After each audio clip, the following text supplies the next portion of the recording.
It's the Get Published radio show. And here's your host, Gerald Everett Jones, the guy who has the answers because, well, he's made all the mistakes himself. On today's show, our topic is love and relationships. Wow, Cheyenne, why did it take us so long to get to this topic? Maybe we just didn't think we had the answers, but I have a feeling we're going to get some good ones today. Excuse me, but when it comes to experience, I've got you all beat. I don't have any answers, but I sure do have a lot of good questions. Well, certainly on radio and TV and now on podcast, relationship advice shows are hugely popular. And among book genres, the how-to of romance, it ranks right up there with murder and mayhem. Joining Cheyenne, Tom, and me in the studio today is an expert, A.G. Billig, who also answers to Andreea, by the way, author of I Choose Love. Welcome to Get Published, A.G. Thank you. It's great to be here. So, A.G., if you don't mind my being blunt, what makes you an expert on love and relationships? Well, I can put it this way. Same as you guys when it comes to self-publishing. I've done all the mistakes. So. I think this might be an answer. And also, the book I wrote, I Choose Love, A Journey from Fear to Love. I've done lots of reading, and usually, people, they come to me, my friends, when they have these problems in their relationships, and they ask, okay, what can I do? Your accent, now, I can close my eyes. I think it's Ariana Huffington. So you're not exactly from around here, are you? Not from around here. I was born in Bucharest, Romania, but it feels like I belong here in California, so... Well, tell us about your media career in Bucharest. I know you've got experience, and tell us how that tied into your life as an author. I was a radio host and a TV host, and this got me around people, around artists, music artists, painters, and other people in the arts, and that's how I got to meet them. And also being in front of the camera allowed me to be less of an introvert and more of an extrovert. And that's how when my first book, Four Doors and Other Stories, was launched, I decided to have an unconventional event. And I put together actually a performance where I got in the same place dancers, musicians, and myself. So I think the media career helped me have a different outlook on how to promote my books and how a book can be promoted. So when it comes to advice on relationships and love, do you feel like it's kind of best to tell people what they want to hear or just give them the hard, honest truth? Well, I would always go for the hard, honest truth because I think that's what really helps, even it can be painful sometimes. But I'm the kind of person who wants the truth. How would you deal with like a negative reaction? Like if it's your best friend and you tell her something that's really difficult for her to hear, like what's the best way to kind of deal with that fallout and help her realize, you're just kind of trying to give her the best advice possible? Well, I think it is very important the way you give an advice to somebody, because if you give it like lovingly and in a way that doesn't hurt that person with the energy and the way you're saying the advice, the person is going to take it like more easily. Otherwise, you've been true to your heart, and you have to know that you cannot control their emotions. That's their job. Well, in your English language book, I Choose Love, it seems like your point of view is, well, shall I say philosophical? Would you go so far as to say it's spiritual? I say it's rather spiritual, not so much as philosophical, because that's an approach I've been having towards life for the past, I think, 7 years, and it comes from my own personal experience, but also for an extended reading I've done from authors such Neil Donald Walsh, Wayne Dyer, and other people. I choose love. I mean, who wouldn't? What are the alternatives? I choose hate. I choose indifference. I choose boredom. Well, as strange as it may seem, the opposite to love is fear. So most people they are not aware, but love is a conscious choice, because ever since we are children, we are conditioned to live in fear. For example, our parents tell us, if you don't do this, you will get punished, or it's this fear of not being accepted, of not being rejected. So later in life, we have to go back to what happened to us and choose differently and choose love. It's a hard choice because, yeah, like you said, it's so internalized from a young age. So it's that's a very conscious decision you don't really think about.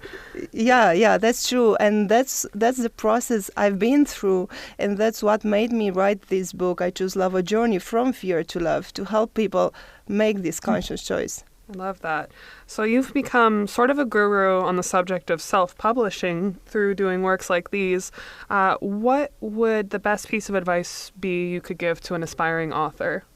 To write from their hearts and to just write the book they have inside. Don't go so much for the trends or for other people say. Just do it. If you feel it's in you, just do it. What do you think is the single best piece of advice to give to people who are unhappy in their relationships?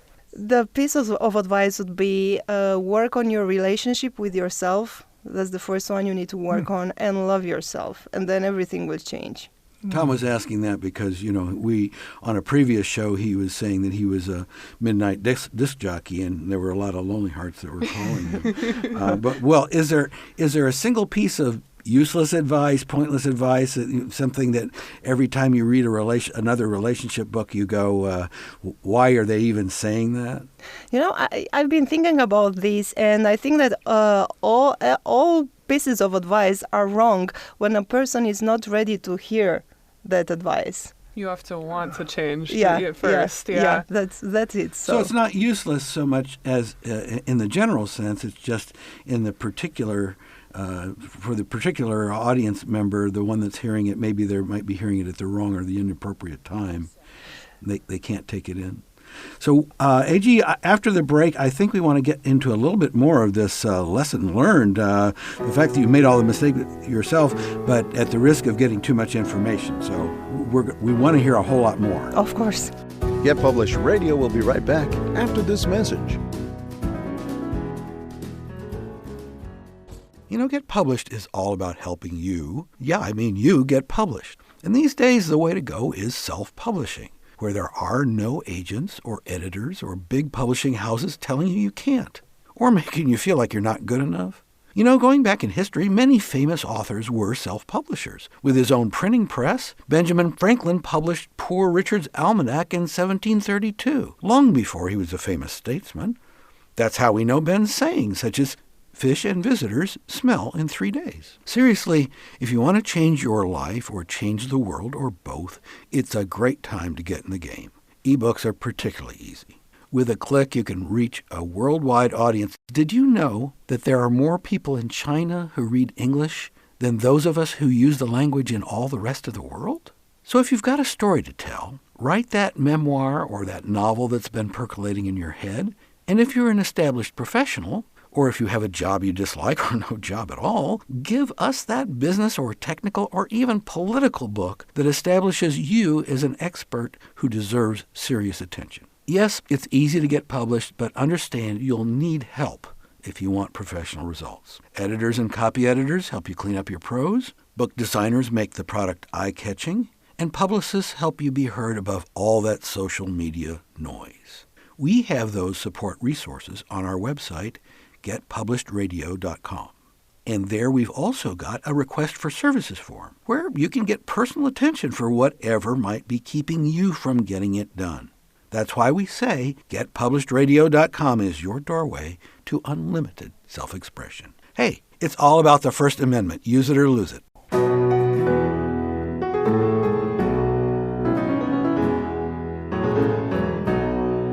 Welcome back to Get Published, where it's, all about getting published. I think the most single useless piece of advice I get on bashed up relationships is get over it. Yeah, but I think it's also true, and I think the problem with the advice and with books in general. So if we hear this stuff or if we read stuff, but if we don't practice what we read or what we hear or what we think it's really good for us, then we are not going to get over it. That's true, and nothing in our life is going to change. So we have to act. And I think what you said earlier about loving yourself being the first step to really having a successful relationship is so important. It's probably the part we neglect the most. When we're in a relationship, we're so concerned with making sure we're taking care of the other person that we forget we have to do the same, and then it becomes difficult for sure. And when we're out of a relationship, you're dealing with emotions. Right. And you don't get over them. They go away when they're tired of bothering you. They're the ones that run it. Well, you go head to head with your own feelings, you're going to lose every time. But they are going to run it over if you allow them to. But you don't have to. Not all relationships are meant to last for a lifetime. Every relationship, especially the difficult ones, they are meant to teach us something, and they usually teach us something about ourselves. And about that karmic visitation, we've got to pay those dues. Isn't it very much of a New Age ethic? I mean, some of us who were schooled in more conventional Christianity, I mean, part of that lesson is, you are as, in the eyes of God, you are as filthy rags. I mean, there's this whole medieval even ethic of the congregation has to understand that the church is the authority, and your individual ego, your individual aspirations really are not of any value unless they happen to coincide with the will of God. So, I mean, certainly Eastern Europe, where you grew up, I mean, there's a lot of conservative thinking there, isn't there? Yeah, it is. But I never bought into that. So there is something inside How did it of me. happen that you didn't buy into it? I don't know. I think we all have this inner voice. All the time it is the voice of our heart. And we have this inner innate knowledge that knows what the truth is. So when we get rid of all that's not ours, of all the garbage, of all the ideas, of all these ideas, and we get in touch with this inner voice, then we kind of know the truth. We don't have like a scientific evidence for it, but we know it's there, and that's how I connected with it. So somehow I knew it all the time. Does that help you, Tom? Yes. Yes, it does. I'm just going to feel sorry for myself a little No, longer. you don't have to. And I think the book can help you, because everything I'm saying now it's in a nutshell, but the books talks in detail about every aspect I mentioned. Well, Tom, I was just wondering whether this "get over it" fella wasn't said by the dame, on her way out the door. Oh, good. Quite often it is. No. I mean, that's kind of, She said, "Get over it," and she said, "Hey, I did." Isn't that? That was the message. You can do it too. Goodbye. Yeah, it's often been said it's easy to fall in love. We don't fall out of love, we just lose enthusiasm. No. Yeah, that's a good point. Well, I think that's kind of practical, right? I mean, yeah, it's like Andreea said, not every single relationship is meant to succeed. Absolutely. And That's I think a good we point. go into relationships with people with so much hope that this could be the person I spend the rest of my life with, that sometimes we kind of force it to work when it's not working. And that's kind of where that inner voice you were talking about comes into play, just that gut feeling like I need to move on and work on myself. But I think there's so much benefit, though, that comes from being in a healthy relationship. Would you say that a fulfilling, healthy relationship is something that can help you, excel in your career and make these other achievements in your life? Yeah, definitely. How do they say it? So behind every successful man is a great woman. It is a great woman. Yeah, but Is a supermodel, yes, of course. That's how it goes. supermodel in all Or a trophy regards. wife. There's a whole bunch of failed relationships. That's what's behind it. No, but I think that harmony and joy and balance in every aspect of our life makes us, let's say, successful in everything, including relationships. But definitely a good and healthy relationship is going to make us feel better and give us the inner peace that will allow us to, to grow and to nourish our talent and to excel in everything we do. Yeah, Well, you're confident because you have that support behind you. Yeah. Well, my take is that we can be confident without anybody else's support if we connect to our heart and to our inner wisdom, and that's when we get the support from other people, because people they will be drawn to us like we were a magnet. Because you have a good relationship with yourself. Yeah. But What certainly is your there is this synergistic relationship where, they'll call them a power couple, complementary talents, personalities. Yep. But then also, even with those types of relationships, you will hear people talk about growing, and then they grow past each other. Now, what about that kind of a situation? Well, maybe they, as I said earlier, maybe they were together for a while to learn something, to grow together, and at some point they don't need to be together anymore. Because what's this idea anyways about, okay, let's grow all together and let's spend the rest of our life together? Yeah. We've seen it in movies, we've seen it in books, but is it real? Is it real? What if this is not real? What if this is just a dream? They sold us to make us feel better, at some point. Oh, here's our relationship ending again. I think those relationships exist, but it's not as common as we portray it to be in media. I think it's very rare to find two people who can really grow with each other their whole lives and not, want to take different paths. So I think we've just portrayed it as the norm, and that's not necessarily true. Well, it is real from the standpoint of like the boomer generation, Tom and myself.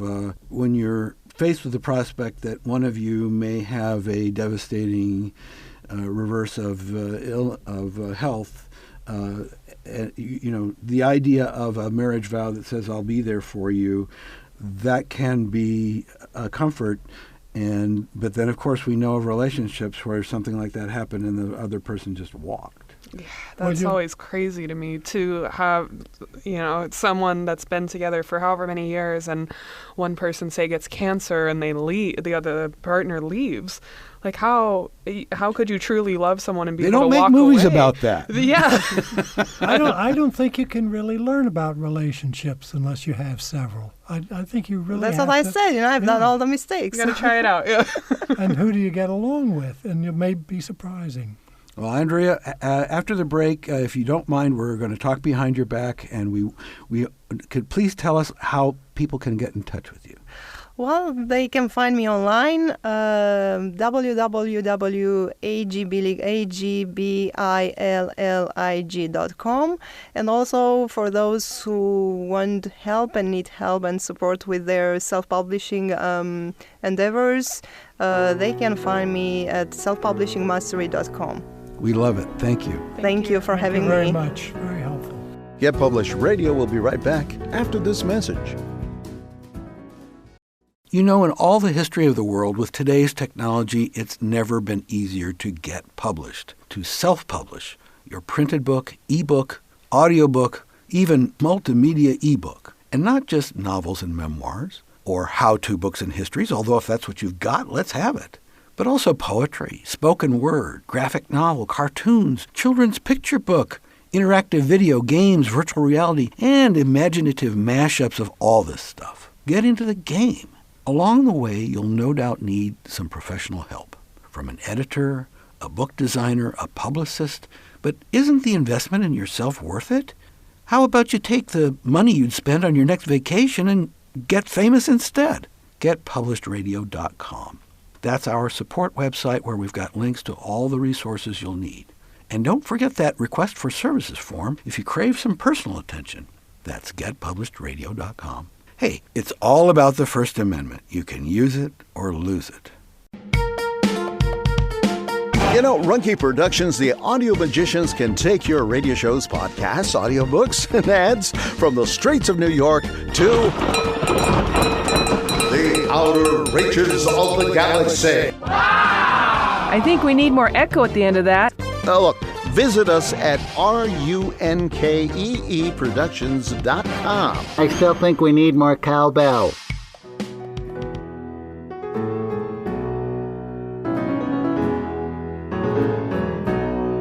Welcome back to Get Published, where it's, well, all about getting published.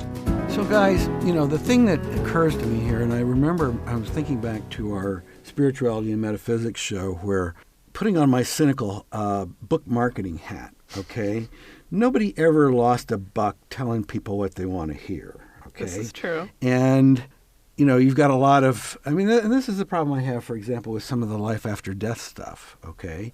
Because, well, they weren't really dead, because if they were really dead, they wouldn't have come back, but, and I know that Dennis felt, not quite that way. But, in terms of A.G. in her book, she's very much on the positive. But there's that other side of love and relationship. If I think of the talk shows, is the other side of it is like vicious gossip about other people. It's like it's not what they want to hear about themselves, but they want to hear the dirt about their neighbor or their neighbor's relationship. And is that just like bald-faced commercial, or what's up with that? I think it's part of the need people have, like a major theme in breakups is after someone breaks up and they want to go out and talk bad about the other person, like, oh, she was crazy, or he was, this or that. So I think once people are out of a relationship and they were kind of trying to control someone, once that person says enough, pushes them out, breaks up with them, they have this need to no longer control that person, but control what other people think of that person. Ooh, yes. That's deep. I Yes. read a social anthropologist made this statement that he was convinced that a lot of women, he called it gossip, what they refer to as gossip, really is how information was conveyed in the ages before phones, before writing, before stuff. It was conveyed by talk. And he said in the cases of social breakups, for example, within a tribe, within a group, have impact. Yeah. Well, because it's a shift of power if it's that kind of thing. exactly. Yeah. And that it was women who were given the task, either willingly or not, to be the conveyors of information. Yeah, I think that And could be it goes among tribes. You get like start of the Comanches. Something happens, it makes it all the way up to the Sioux reservation. And that it was women that this is the origin of gossip. Here he goes, They said getting it was, scientific on us again. no, it's great. Of course, I believe it's all nonsense. But this also relates to one of our favorite topics, which is social media and fake news. And what is most of the stuff that you see on Facebook but gossip? Most of it now, is- it may be it is- gossip yes. promulgated by some news organization because they've picked up something from some blog feed that they didn't cross-check, but we're up to our ears in gossip these days. It's one thing I've noticed lately. I've seen this a lot on Facebook, and it's very interesting to me. A lot of neighborhoods, like residential communities, will have Facebook pages where the residents can go and talk about problems in the community. And I love going and looking at these sometimes because some of the stuff on there is just absurd. Just like the need people have to be in other people's business or the things that offend them. It's just so Well, funny the positive to me. side of that, though, is there's that I think isn't it nextdoor.com where it's it's almost like a community association meeting, and you can post lost pets the garbage can at such and such an address. They've left it out there for a week. Why didn't they take it in? All this little stuff, but there's kind of we're a little bit off love and relationships here, but one of the things that actually an internet expert back in the early days, this was a guy who was involved with some of the political campaigns. He said people feel disempowered, but when it comes to the garbage can or removing that tree stump, if they can get together with other people and achieve that, then they start realizing they can have an impact on other things. There you go. So I think the point of the story is just tell your husband to take the cans and he won't end up on Facebook. Well, yeah, that's my relationship advice. relationship Also, story. it makes lonely people feel like they're a part of the group. Yeah, People community. sitting here, Yeah. listening to the radio, looking at Facebook. Community activism, yes. People don't love wanna- yourself, love your community, love your neighbors. I'm ready for that. That sounds good to me. That sounds like democracy. That actually sounds like a Jimmy Stewart movie to me. Definitely not hooey. Hooey. I love that word. Hooey. That was in, what, is that from the 40s? Hooey? Hooey? It It's, might even be before 40s or 50s. I don't know if it's, be that way. Well, it's not hooey that we're putting out here. Until next time. Then we'll have some ready to go next time. Yeah. Grade A hooey. Better hooey. And that's our show. Get Published is all about self-publishing and self-expression. And that getting published and the ease of getting published these days is really all about exercising the First Amendment in this free society of ours. What we need these days are more ideas. Even though we're deluged with information, we need more good ideas. And we need debate about those ideas. Book-length debate, not just snippets that are posted on social media, not just selfies and cute pictures of your pets, the things that you really think. And remember, because in self-publishing there are no gatekeepers out there, that is the good news and that is the bad news. So hire some good help. Perhaps you found that here. You may find it on the website, whatever you're looking for, whether it's an editor or a book designer or somebody help you promote. But hire good help, get good advice, and by all means, please get published. The Get Published radio show with Gerald Everett Jones is produced by Runkey Productions. Our producer is Lori Marple and your announcer is Bill Navarro. Music by Jason Shaw. You'll find links to support services on our website, getpublishеdradio.com. So whether you're an author, a publisher, or a self-promoter, get help at getpublishedradio.com. And thanks for listening.